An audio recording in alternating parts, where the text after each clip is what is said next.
Muy buenas tardes, un cordial saludo a todos. Quien les habla nuevamente, Alberto Mario Pertut Vizcaíno, abogado especialista en Derecho Penal y Criminología. Quiero felicitar en este Día del Abogado a todos los abogados que están presentes en esta entrevista. Nos acompaña el doctor Savid Suárez.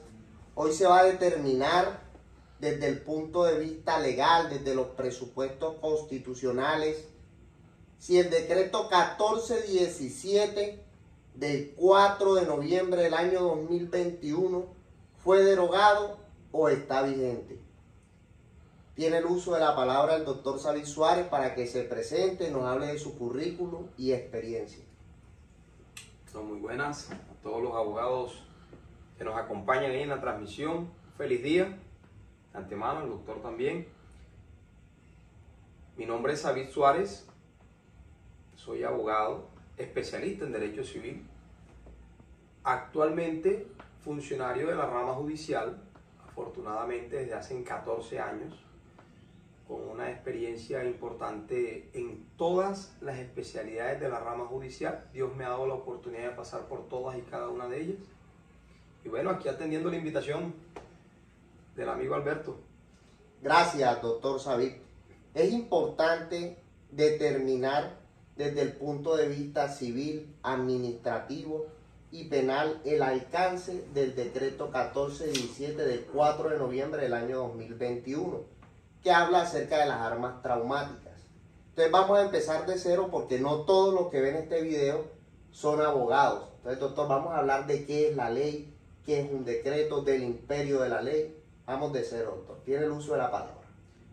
Pero imagínate, esto sería prácticamente una clase de derecho. Empezamos por la ley. Decimos que Colombia maneja un sistema legal positivista. Esto quiere decir que nosotros nos atenemos mucho a la norma escrita, positivizada. La expresión positivo quiere decir eso, que es una norma escrita. Dentro de una categoría de importancia de la ley encontramos como norma de norma la Constitución. Después de la Constitución viene la ley, ¿sí? Vienen los decretos ley, luego vienen los decretos y ya después le siguen los acuerdos, las ordenanzas y demás cuestiones. En este caso, nosotros vamos a hablar de leyes, decretos con fuerza, decretos ley, y vamos a hablar de decretos como tal.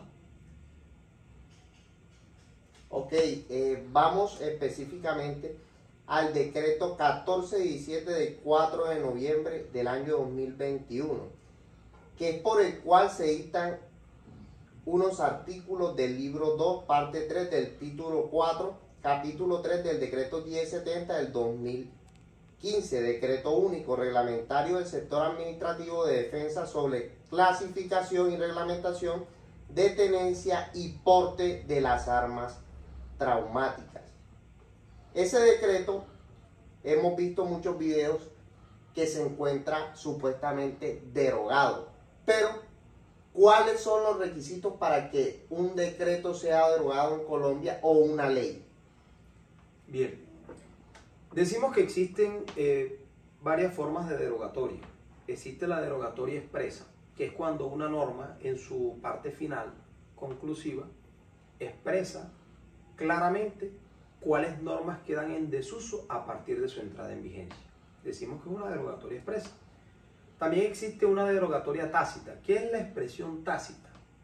La expresión tácita tiene que ver con una consecuencia que no viene literalmente enmarcada, pero que se entiende que se da por la sola ocurrencia de lo principal.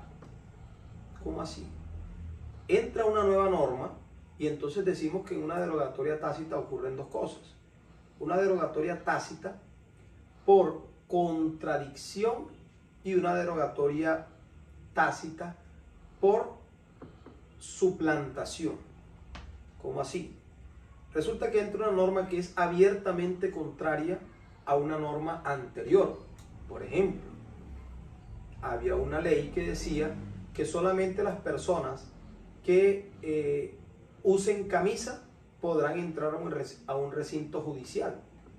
Y posteriormente sale una ley que dice que en cualquier vestimenta, no solamente en camisa, se podrá entrar a un recinto judicial.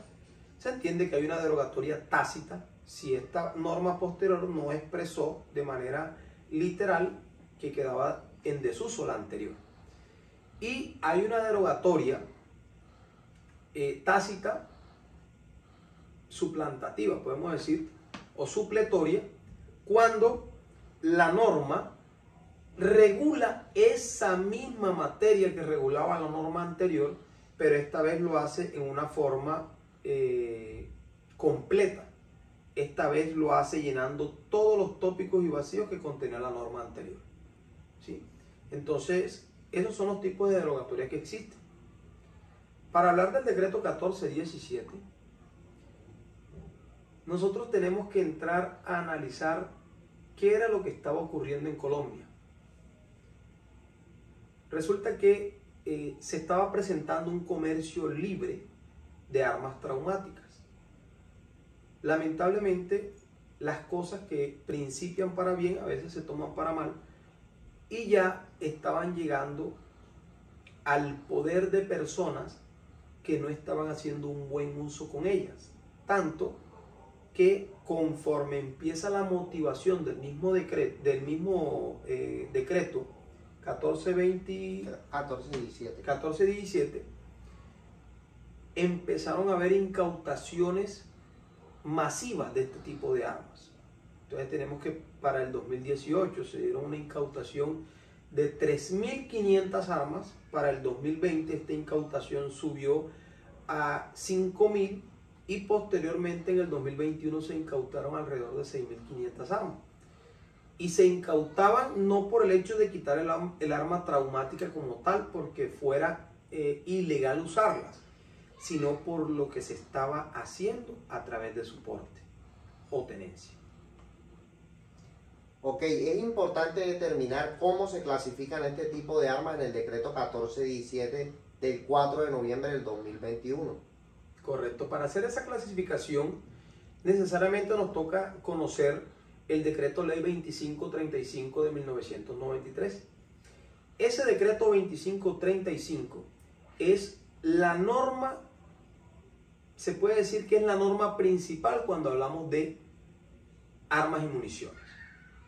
Define qué es un arma, define cuáles son sus componentes, define de qué forma recibir u obtener el permiso para poderlas portar. Total, abarca el tema de las armas. En el decreto 2535 se definen cuáles son las armas de fuego, ¿sí? Y en esa definición se deja claro que es aquella cuyo proyectil sale impulsado por la expansión de la combustión que se crea en la recámara del cartucho. Así que cualquier arma que impulse un proyectil por la expansión de una sustancia química en su cartucho se va a llamar arma de fuego, indistintamente la composición o naturaleza del proyectil. Eso es arma de fuego. Sobre todo cuando la sustancia química de la que estamos hablando es la pólvora. Ok, en ese decreto habla de armas de uso restringido, de uso privativo y de uso civil. Esas armas de uso restringido y de uso privativo que no les van a otorgar permiso para porte ni para tenencia. ¿Cuál es su concepto al respecto? Estamos ante un porte ilegal de arma en este momento, según lo que dispone la ley 599 del 2000, Código Penal, artículo 365, o no estamos frente a un porte ilegal de arma. Por supuesto que estamos ante un porte ilegal de arma en este momento, pero voy a hacer una aclaración al respecto. Estaremos ante un porte ilegal de arma en el evento en el que la ley, en el que el decreto 1417 comience a dar sus efectos de manera completa. Si la 1417 el Estado no hace su parte, pues el Estado tampoco puede exigir el comportamiento completo de la ciudadanía. Dice el mismo decreto 1417 que los tenedores de armas traumáticas, dentro de los cuales me incluyo, deben acercarse a Indumil a entregar las armas traumáticas y obtener y manifestar su voluntad de continuar con ellas previo a la expedición del respectivo permiso o definitivamente devolverlas al Estado. Dice el artículo 223 de la Constitución Nacional que el monopolio de las armas le pertenece al Estado, pero el Estado comienza fallando porque permite que esas armas traumáticas sean comercializadas por particulares. Y digo lo permite porque esas armas ingresan al país, el Estado le expide al importador la documentación completa y ese importador con esa documentación las comercializa. ¿Sí? Luego el Estado está siendo permisivo, ¿cierto?, en ese trámite o vía de comercialización. Cuando un ciudadano adquiere un arma traumática, no la está comprando como un instrumento que le pertenece al Estado, sino que la está comprando bajo la convicción que esa arma le pertenece a esa persona directamente. ¿Sí? En ese orden de ideas, ahora con la expedición del decreto 1417, es verdad, el Estado aclara la situación de las armas traumáticas, reconoce que el monopolio está en su cabeza y por lo tanto reconoce que es quien debe expedir el permiso y por tanto quien debe comercializar esas armas. Ahora ya queda claro el tema frente a las armas traumáticas.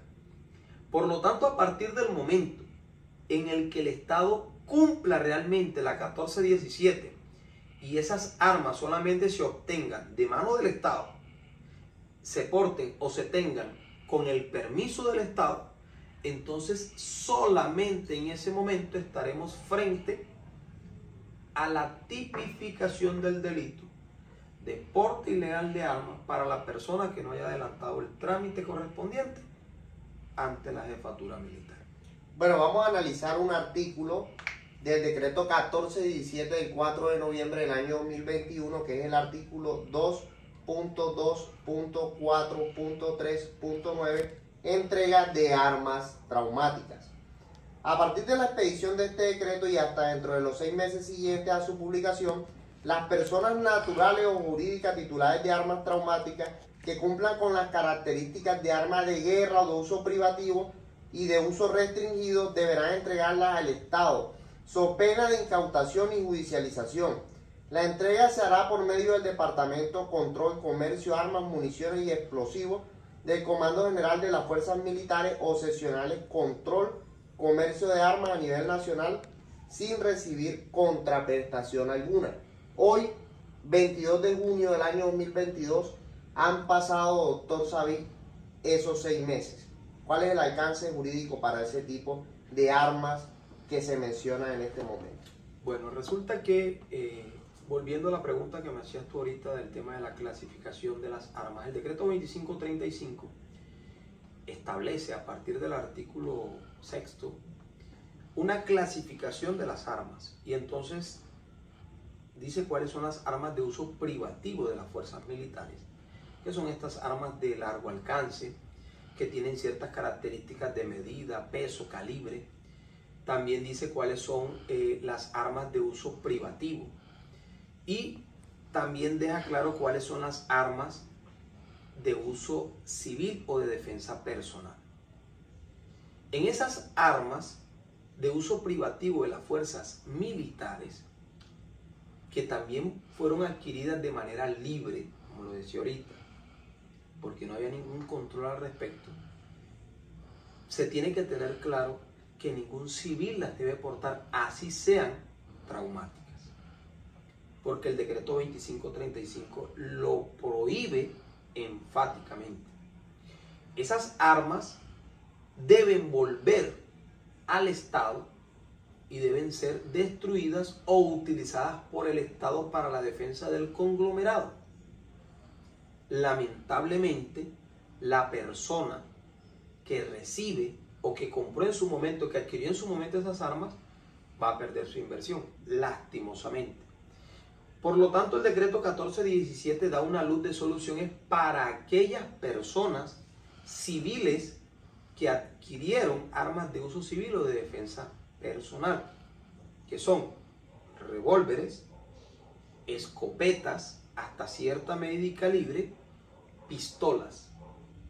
Solamente estas personas podrán, con el lleno de los requisitos permitidos en ese mismo decreto, seguir en uso de esas armas, pero esta vez con el permiso legalmente establecido por el Estado.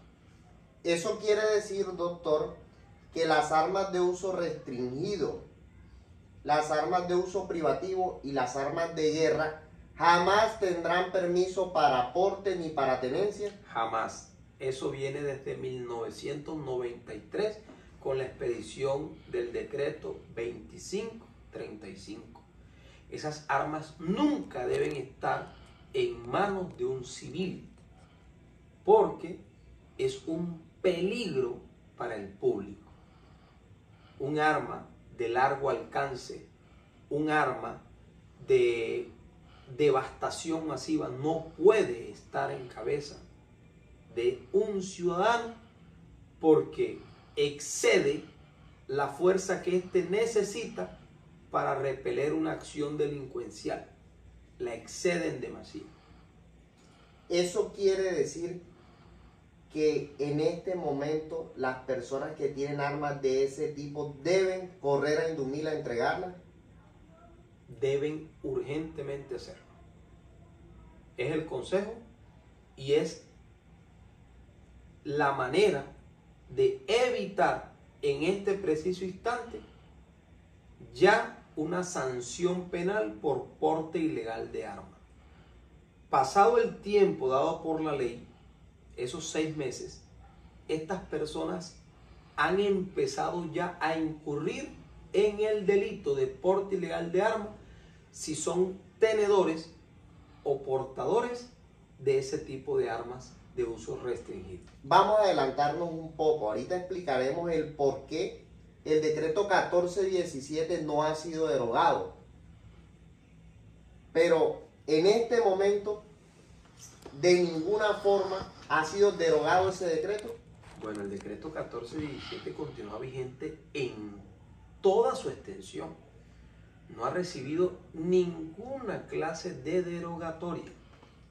Ello quiere decir que al pasar los 6 meses, indiscutiblemente si Indumil abrió para recibir o no recibir, en este momento, si encuentra una persona con un arma traumática de uso restringido, de uso privativo, con las características de un arma de guerra, ¿se encuadra en la estructura del tipo penal de porte ilegal de armas? Claro que sí, perfectamente. Toda vez que ese artículo 365 del Código Penal, que vamos a compartir a continuación con ustedes, establece que sin permiso de autoridad competente. En este momento no hay permiso y nunca habrá permiso para ese tipo de armas. No hay permiso y nunca va a haber permiso para ese tipo de armas. Por lo tanto, expedida la ley, pasado el periodo de gracia que la ley misma estableció, esas armas debieron haberse entregado a Indumil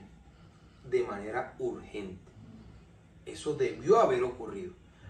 Otra cosa ocurre con las armas de defensa personal y de uso civil, que como quiera que Indumil, hablemos del Estado, como quiera que el Estado no se ha organizado para materializar la segunda parte de este decreto 1417, pues entonces el Estado le ha prorrogado de manera tácita el término a los ciudadanos para que legalicen la tenencia y porte de estas armas.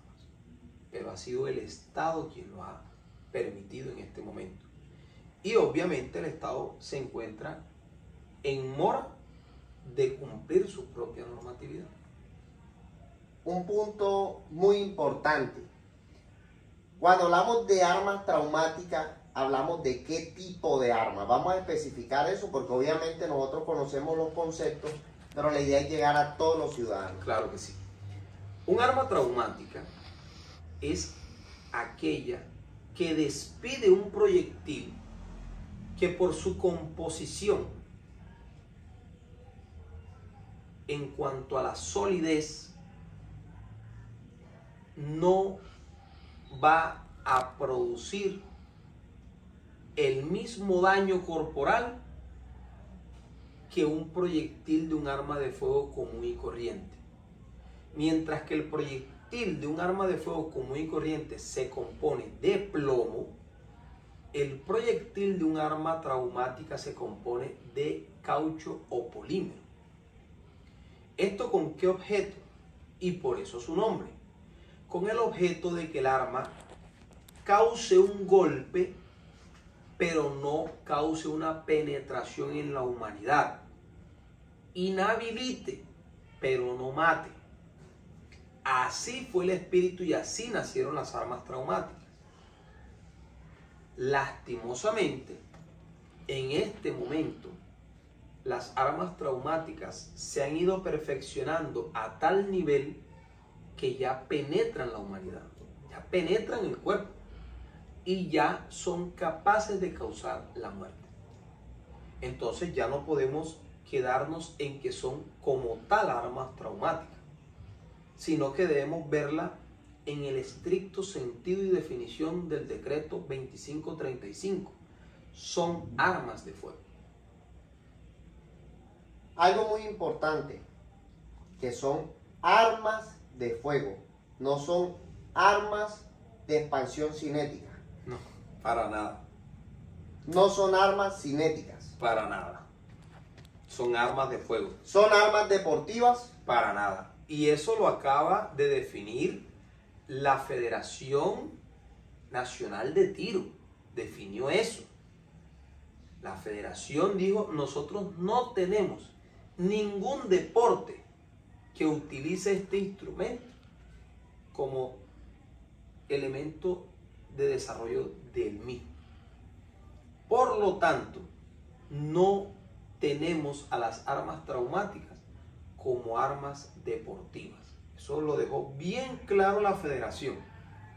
Así que si a usted lo sorprende, ciudadano que me escucha, portando un arma traumática y usted a la autoridad le exhibe un carnet deportivo y además le expresa que con ella se dirige a la práctica de un deporte, lo más seguro es que le incauten el arma. Es lo más seguro. Así sea, no le van a exigir el permiso para portarlo, pero sí que se le incauten, porque el policial ya tiene claro que no es un arma deportiva, no se utiliza en ninguna de las disciplinas permitidas en el deporte. Ok, esa incautación se hace conforme al Código Nacional de Policía, Ley 1801 del año 2016, en su artículo 27. Ustedes pueden leerlo, pueden consultarlo. Así es. Y incluso esa arma podría llegar a ser destruida. Claro que sí. El arma se incauta para evitar un peligro. Se incauta de forma preventiva. El dueño del arma luego puede acercarse a la autoridad y luego del pago de la amonestación debida podrá recobrar nuevamente la propiedad del arma. Pero téngase en cuenta que si esta persona es sorprendida bajo los efectos del alcohol, en maniobras abiertamente sospechosas o en situaciones que comprometen el legítimo uso del arma, podrá ser destruida. Ok, ahí hablamos al inicio de la entrevista acerca del alcance civil, que es especialista en civil.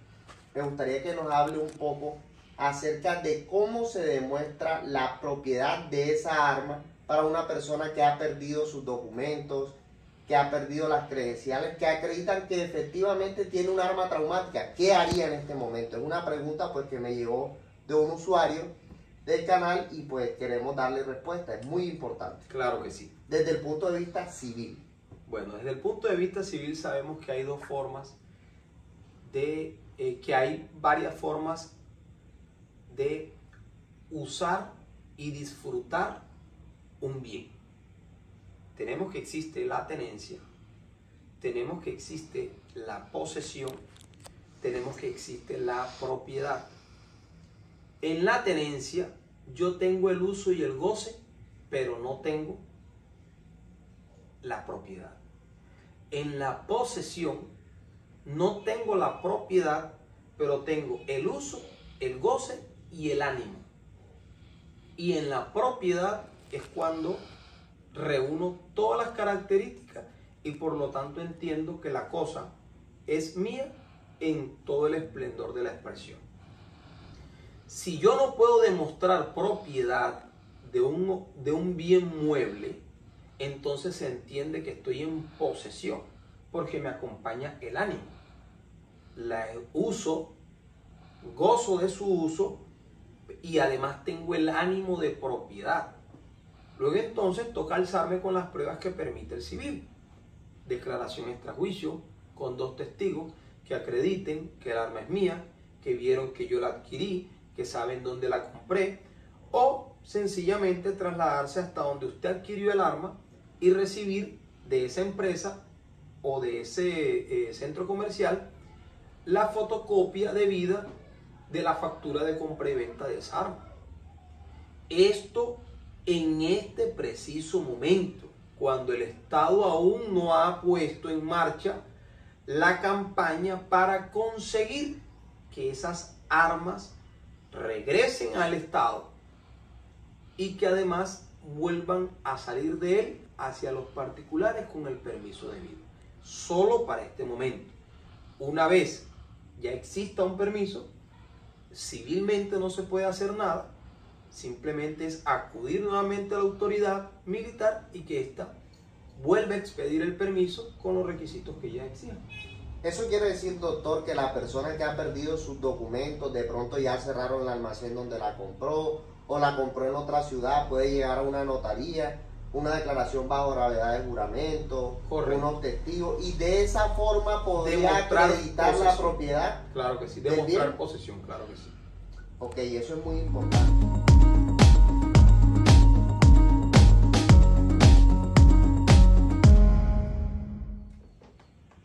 Listo, artículo 365 de la ley 599 del 2000, Código Penal colombiano.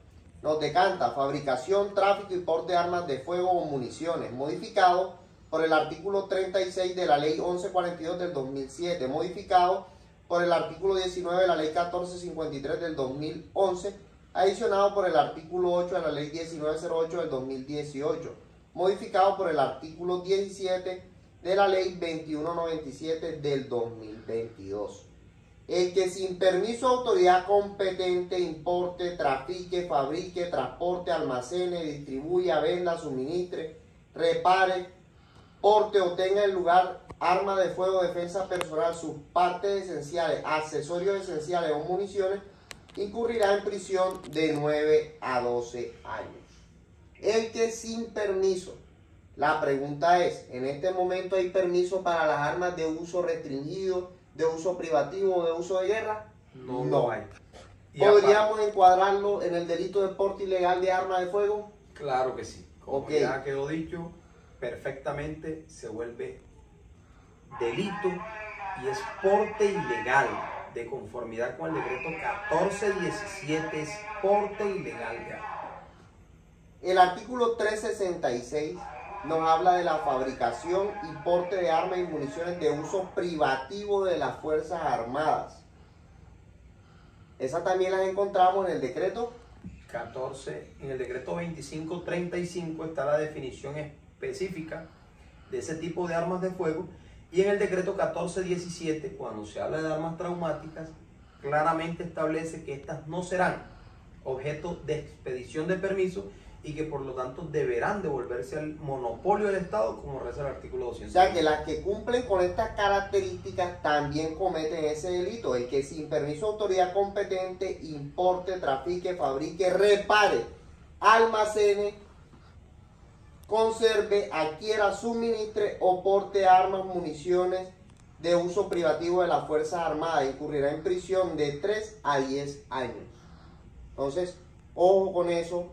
Ya en este momento se dan las estructuras de los tipos penales, pueden ser judicializados y el desconocimiento de la ley no exime de responsabilidad. Pero vamos a explicar el por qué, doctor, el desconocimiento de la ley no exime de responsabilidad. Resulta que los ciudadanos colombianos solamente nos hemos vuelto amigos de los derechos. Y cuando nos hablan de deberes, arrugamos la frente. Y pensamos que los deberes legales solamente están para los abogados.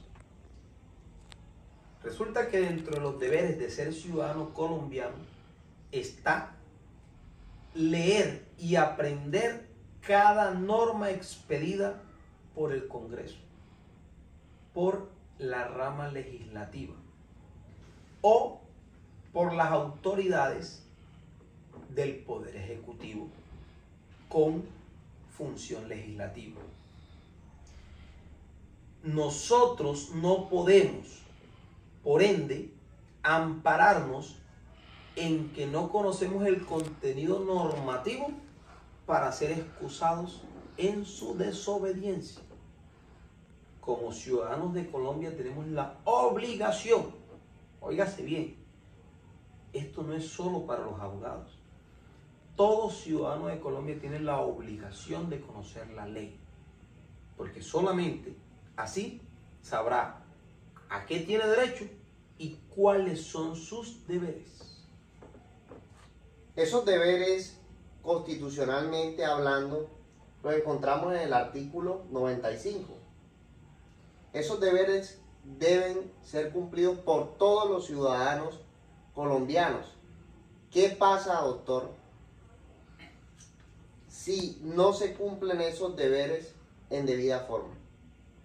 Pues entonces el ciudadano ya incurre en desacato a la ley y esto incluso puede conllevar a tipificaciones de tipo penal.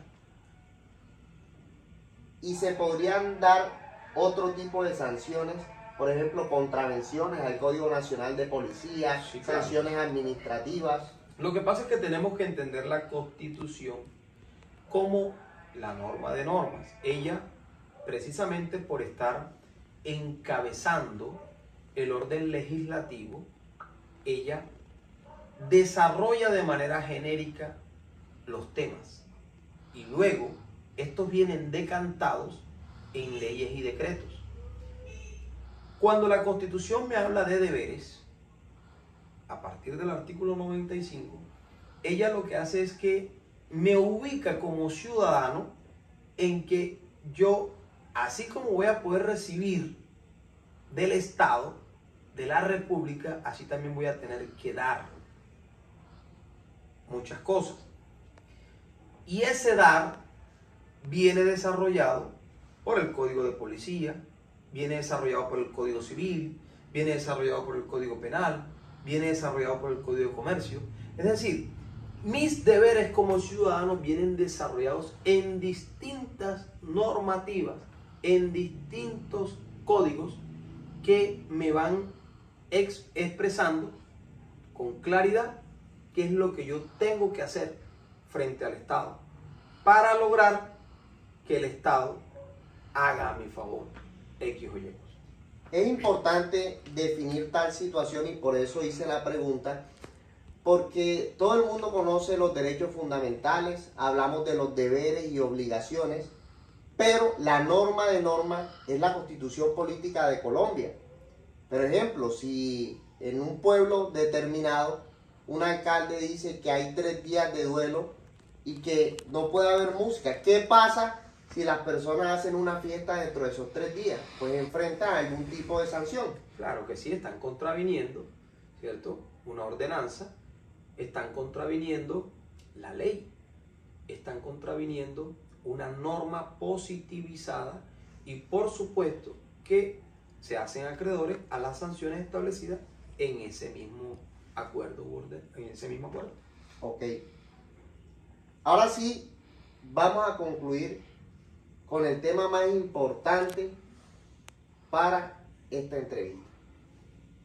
La ley 2197 del año 2022, 25 de enero, por medio de la cual se dictan normas tendientes al fortalecimiento de la seguridad ciudadana y se dictan otras disposiciones. ¿Derogó o no derogó el decreto 1417 del 4 de noviembre del año 2021? Para nada. El decreto 1417 no ha sido derogado en ninguna de sus partes. Y explico. Esa ley 2197 de 2021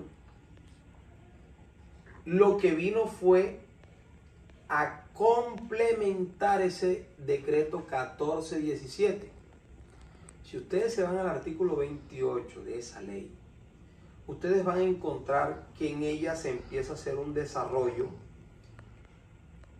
de lo que son armas y se empieza con las armas que se tratan en ese decreto, en esa ley, se empieza a decir cómo se van a tratar, cómo se obtiene su permiso para porte y tenencia, y habla en un lenguaje muy parecido al decreto 1417.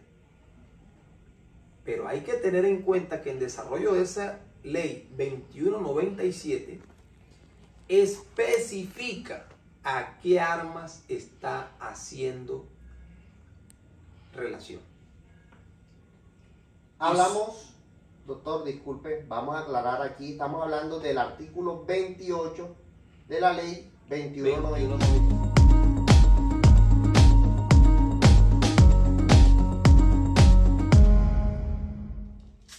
Bueno, para concluir, vamos a hacerle la pregunta más importante al doctor Savid Suárez.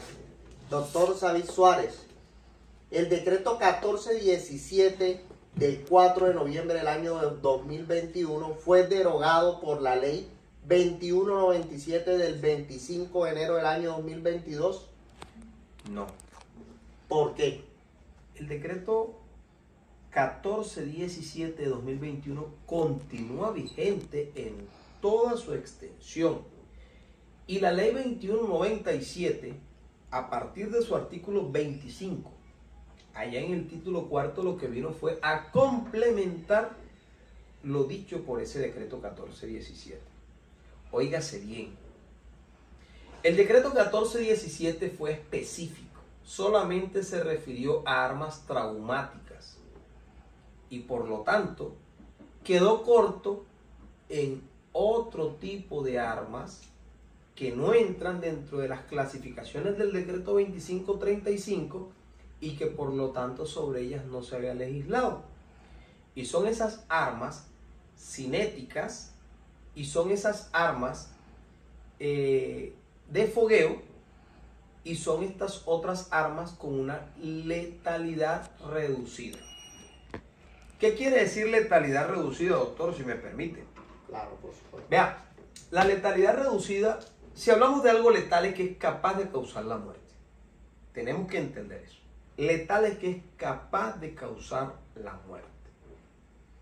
Pero cuando hablamos de una letalidad reducida, entonces nosotros entramos a mirar o a analizar que no necesariamente van a causar la muerte, sino en un extremo último, con un uso específico, con unas condiciones específicas, tanto en quien lo utiliza como quien recibe la agresión. Ahí hablamos de armas de letalidad reducida. ¿Cuáles son esas armas de letalidad reducida? Las armas de fogueo. Y entonces también me preguntarán ustedes, pero ¿cómo así? Si el arma de fogueo es un cartucho cargado con pólvora que utiliza un fulminante que al impacto de una aguja percutora incendia esa pólvora, crea una onda expansiva y listo, hasta ahí usted me puede intentar encuadrar el arma de fogueo dentro de las armas de fuego, pero hasta ahí y en ese punto específico fracasaría el argumento de cualquier persona.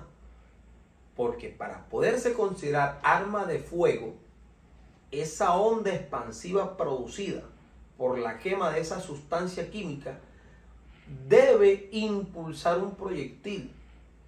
Y resulta que en el arma de fogueo no se impulsa ningún proyectil. En el arma de fogueo solamente se impulsa es una onda sonora que se asimila al disparo de un arma normal o de un arma traumática.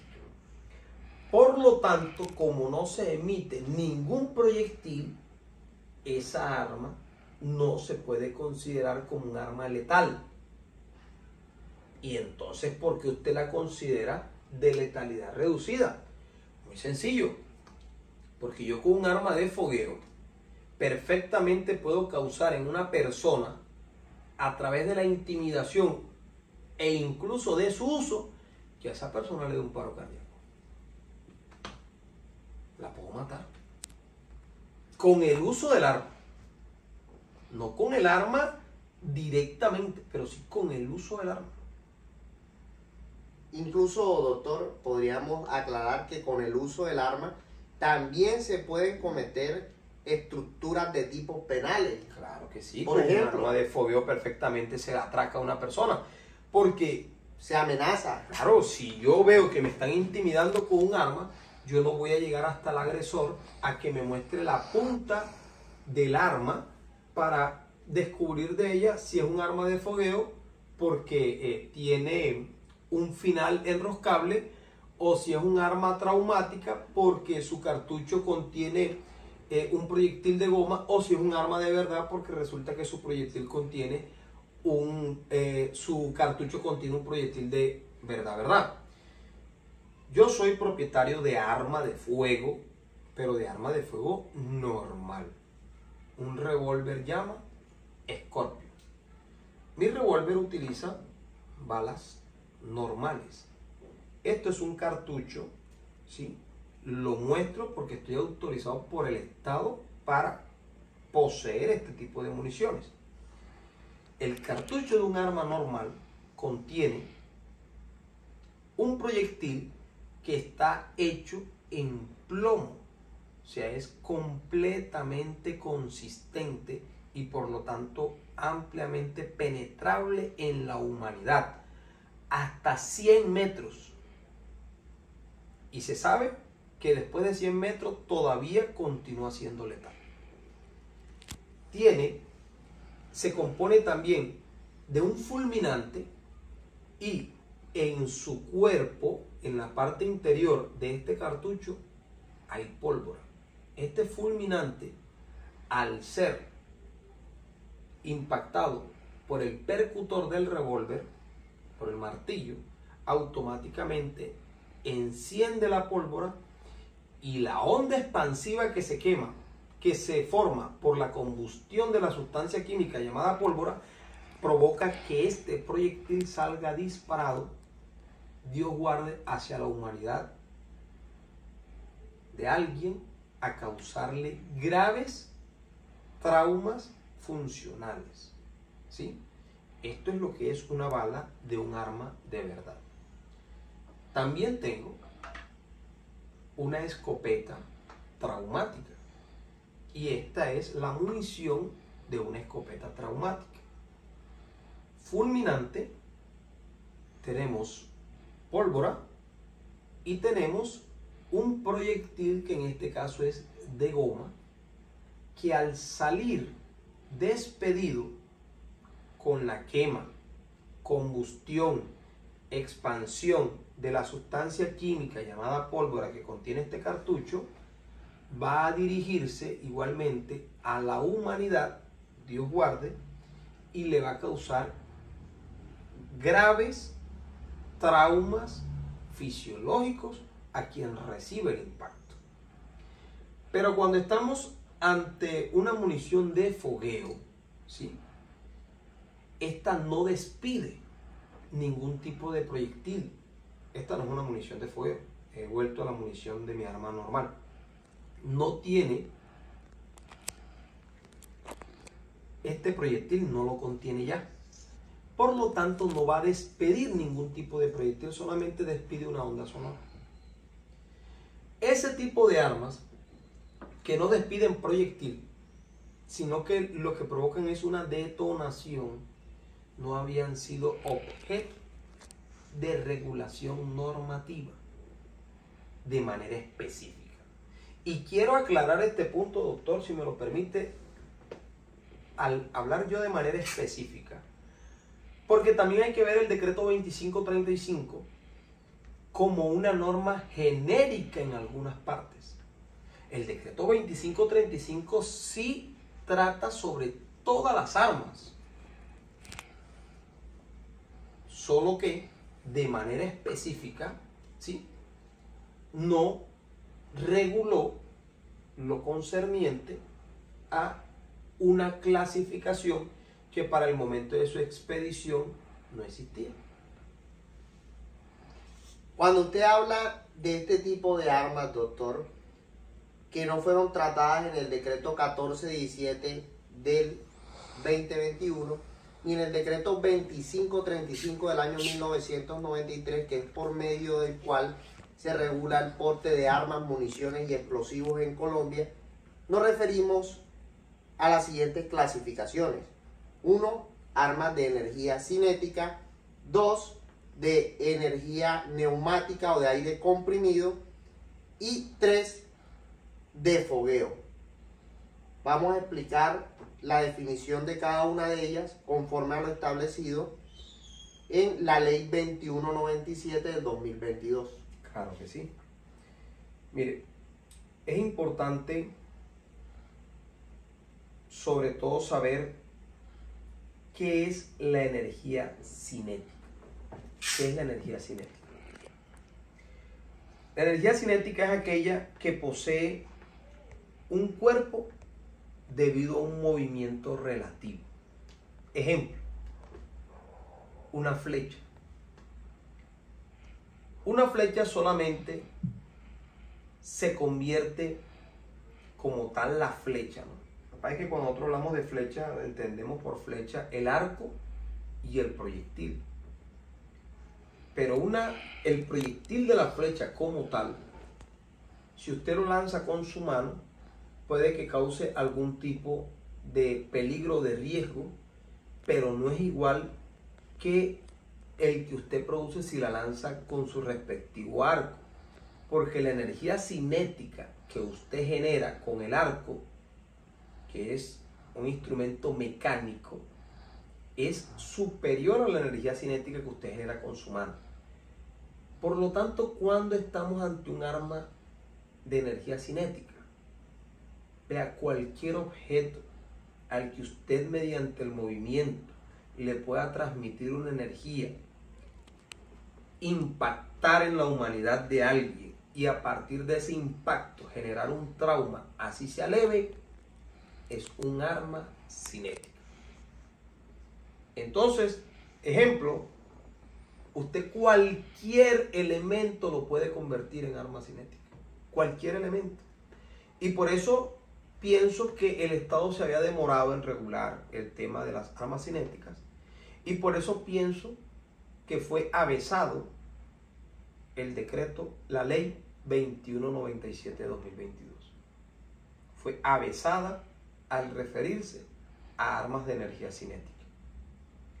Porque cualquier elemento puede ser convertido en un arma de energía cinética.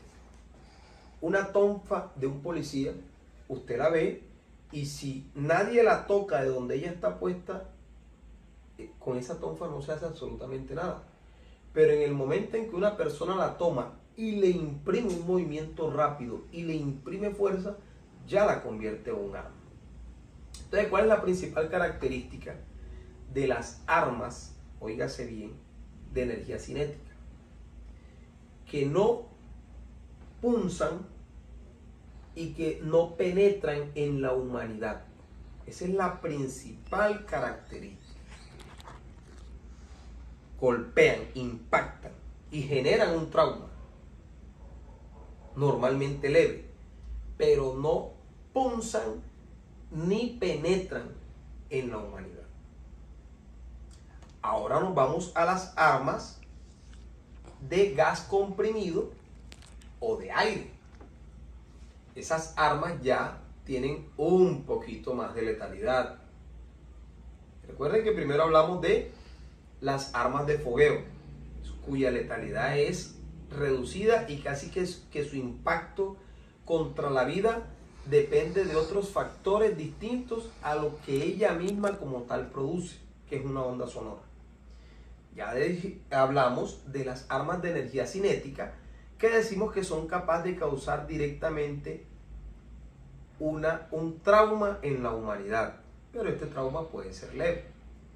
Y ahora nos referimos a las armas de gas comprimido y a las armas de aire, que son capaces, óigase bien, de introducirse en la humanidad y de causar un trauma incluso severo, pero que nunca va a ser tan grave como el que causaría un arma traumática.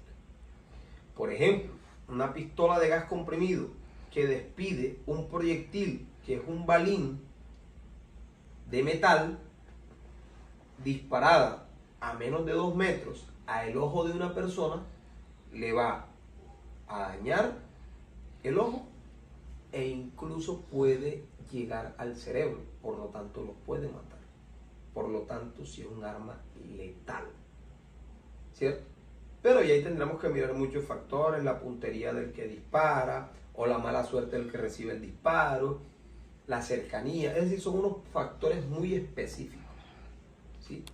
Y se les tiene como arma de letalidad reducida, es precisamente porque un arma de esa disparada a 5 metros te va a generar un fuerte moretón y casi que la invasión del proyectil, pero como tal no va a pasar de ahí, no te va a matar, ¿sí?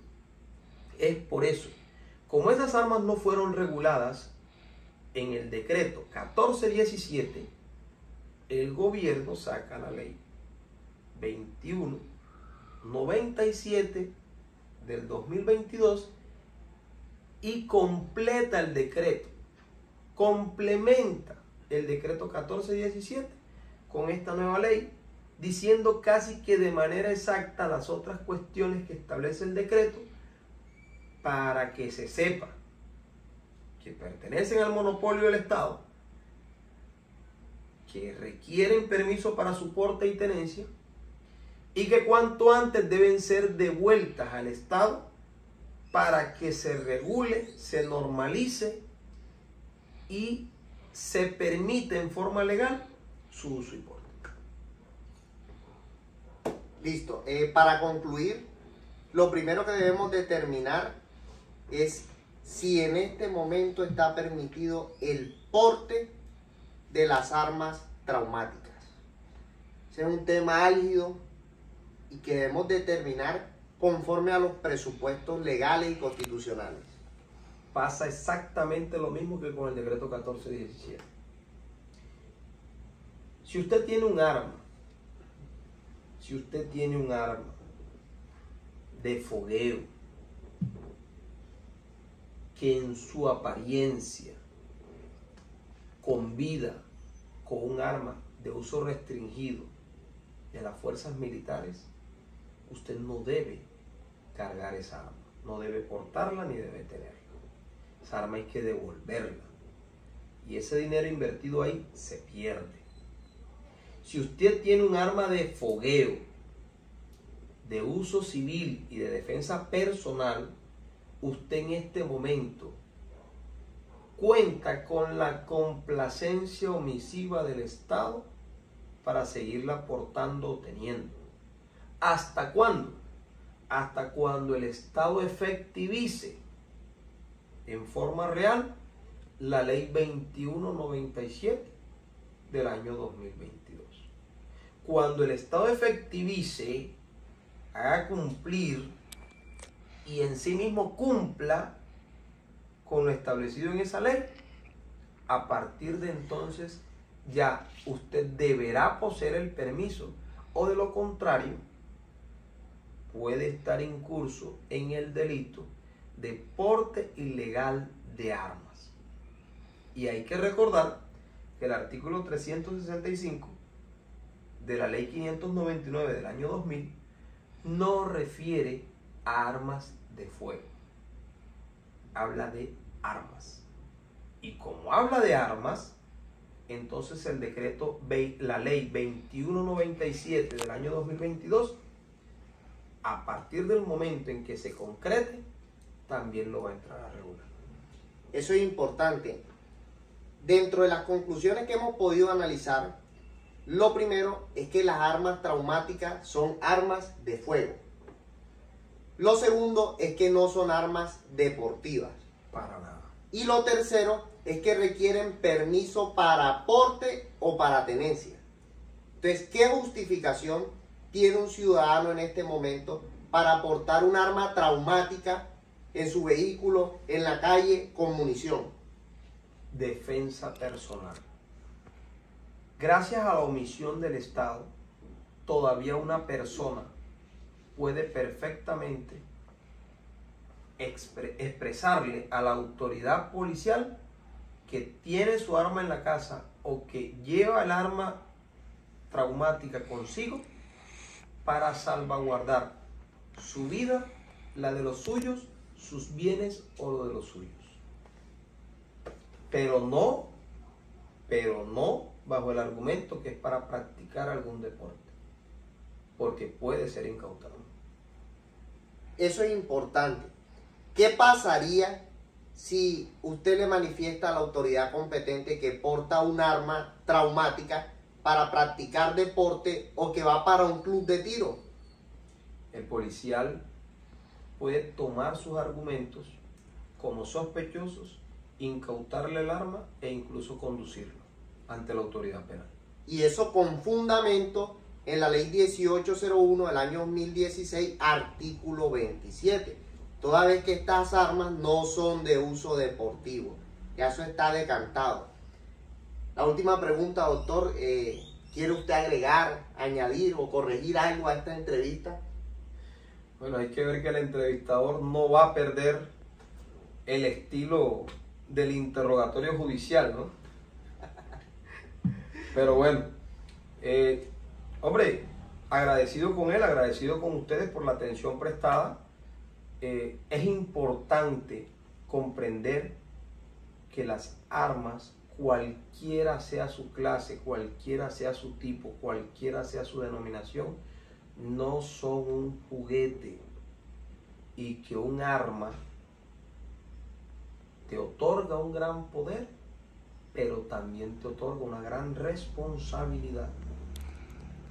Y nosotros tenemos que ser capaces de ser ante todo responsables, o mejor, no tengamos armas. Gracias a todos, nos vemos en otra ocasión. Canal con responsabilidad social, Pertus y Pertus.